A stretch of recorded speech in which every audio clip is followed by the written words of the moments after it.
नमस्कार। आज बात करते हैं न्याय के देवता शनिदेव की, जिनके नाम भर से लोगों के मन में आप जानते हैं एक डर सा बैठ जाता है। लेकिन कभी ये सोचा है कि इतने शक्तिशाली देवता जो कर्मों का पूरा हिसाब रखते हैं, उन्होंने अपने वाहन के लिए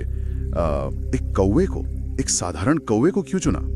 हमारे पास जो जानकारी है वो इसी अनोखी कहानी और इसके पीछे छिपे गहरे अर्थों पर रोशनी डालती है। चलिए आज इसी गुत्थी को सुलझाने की कोशिश करते हैं। हाँ, नमस्कार। और ये सवाल वाकई बहुत महत्वपूर्ण है, क्योंकि देखिए, एक तरफ शनिदेव का चरित्र है एकदम न्यायप्रिय, हर कर्म का बिल्कुल सटीक फल देने वाले, और दूसरी तरफ है कौवे की आम छवि, जिसे कई बार लोग अशुभ मानते हैं या बहुत ही साधारण समझते हैं।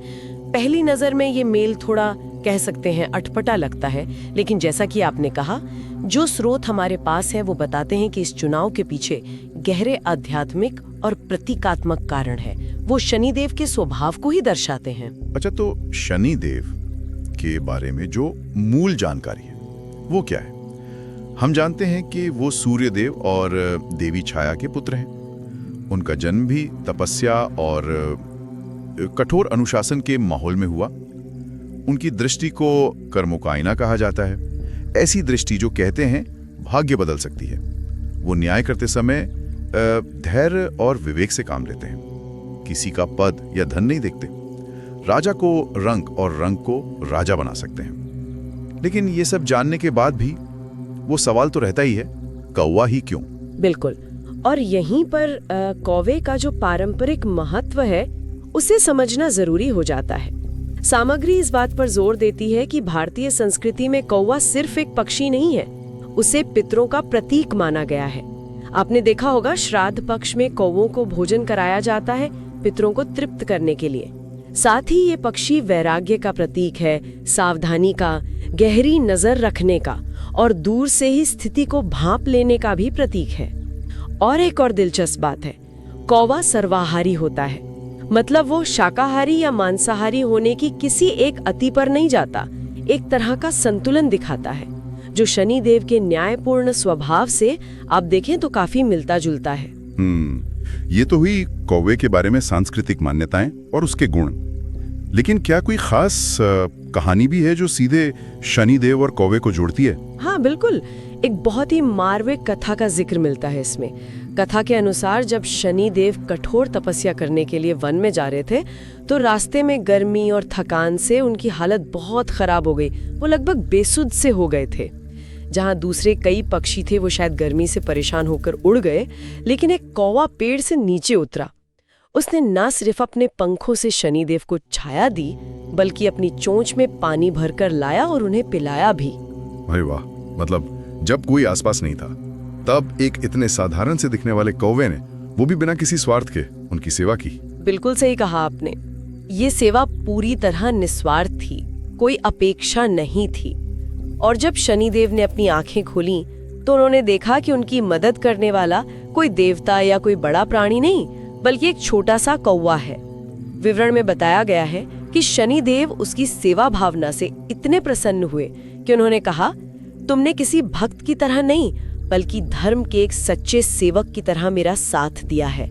आज से तुम मेरे वाहन बनोगे और युगों युगों तक कर्मों का न्याय करने के मेरे इस कार्य में मेरे सहायक रहोगे। अच्छा, तो ये कोई अचानक लिया गया फैसला नहीं था। ये तो कौवे के अपने कर्म, उसकी निस्वार्थ सेवा का सम्मान था।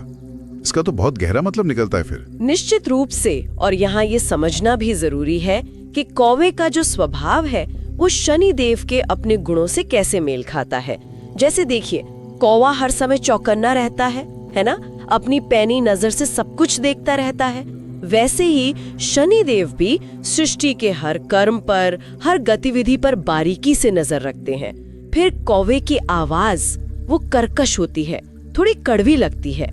ये शायद उस कड़वे सच की तरह है जिसे सुनना मुश्किल हो सकता है, पर होता वो सच ही है। शनि का न्याय भी तो ऐसा ही होता है। यहाँ तक कि ये भी माना जाता है कि कौवा मृत्यु या आने वाली किसी विपदा को पहले भांप लेता है, ठीक वैसे ही जैसे शनिदेव को भविष्य दृष्टा माना जाता है। तो इस तरह देखें तो कौवा एक तरह से शनिदेव की चेतना और उनके न्याय के संकल्प का ही विस्तार है। तो इसका मतलब ये हुआ कि जो गूढ़ संदेश है वो ये है कि दिव्यता या ईश्वर का वास बाहरी सुंदरता या शक्ति या पद में नहीं है, बल्कि सेवा में है, निष्ठा में है, सत्यता में है, अपने कर्तव्य पालन में है। शनिदेव ने कौवे को उसके बाहरी रूप के लिए नहीं, बल्कि उसके सिद्धांतों के लिए चुना। उसकी सतर्कता, धैर्य, गंभीरता और वो अनासक्ति भाव उसके लिए। हाँ बिल्कुल, और ये हम सबके लिए भी एक बहुत बड़ा सबक है। जैसे कौवा हमेशा सतर्क रहता है, वैसे ही हमें भी अपने कर्मों के प्रति हमेशा सजग और जागरूक रहना चाहिए, क्योंकि शनि देव की दृष्टि हर कर्म पर है, अच्छा हो या बुरा। यही तो कर्मफल का सिद्धांत है, और कौवा इसी सिद्धांत का एक चलता फिरता प्रतीक बन गया है, कह सकते हैं। अक्सर ऐसा होता है ना, जब जीवन में मुश्किलें आती हैं तो हम सवाल करते हैं कि मेरे साथ ही ऐसा क्यों हो रहा है, पर शायद शनिदेव की ये कहानी और उनके वाहन का ये प्रतीक हमें यही याद दिलाता है कि भाई जैसा कर्म करोगे वैसा फल तो मिलेगा। और ये संदेश हम तक कौन पहुंचा रहा है? वही साधारण सा दिखने वाला कौवा। इसीलिए अगली बार जब कोई कौवा दिखे तो उसे सिर्फ एक पक्षी समझकर नजरअंदाज न करें। जैसा कि ये जानकारी हमें बताती है, उसे शनि देव के न्याय और कर्मफल के संदेश वाहक के रूप में देखें। उसके गहरे प्रतीकात्मक अर्थ पर थोड़ा विचार करें। ये हमें अपने जीवन और अपने कर्मों के प्रति शायद और अधिक जिम्मेदार बना सकता है। ये चर्चा तो वाकई आंखें खोलने वाली थी, और ये सोचने पर भी मजबूर करती है कि क्या प्रकृति में मौजूद दूसरी साधारण सी दिखने वाली चीज़ों या जीवों में भी, क्या उनमें भी इसी तरह के गहरे दैवीय सिद्धांत या कर्म के नियम छिपे हो सकते हैं, जिन पर हमने कभी ध्यान ही नहीं दिया? ये सोचने वाली बात